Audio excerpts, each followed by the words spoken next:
نظر آ رہا ہے. پلان یہ ہے کہ عمران خان کو راستہ کیسے روکنا اقتدار میں آنے سے، یہ بس پلان ہے.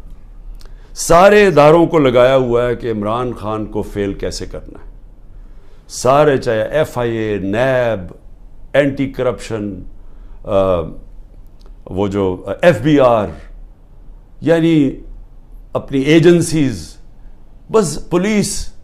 مقصد کیا ہے جی کہ کسی طرح عمران خان کا راستہ روکنے کے لیے ظلم کرو لوگوں کو، جو عمران خان کے رشتہ دار ہوں، چاہے وہ ہماری پارٹی کے اندر لوگ ہوں، ٹکٹ ہولڈرز ہوں، ٹکٹ ہولڈرز کے رشتہ دار ہوں، سب کے اوپر ایک ظلم کا نظام شروع ہوا ہے. آڑ لی ہوئی ہے اس کی، یہ جو 9 مئی کی، جو ہم سب کہہ رہے ہیں کہ تحقیقات ہونی چاہیے جنہوں نے کیا ہے، اس کے اوپر کوئی انڈیپینڈنٹ انویسٹیگیشن نہیں کرنی.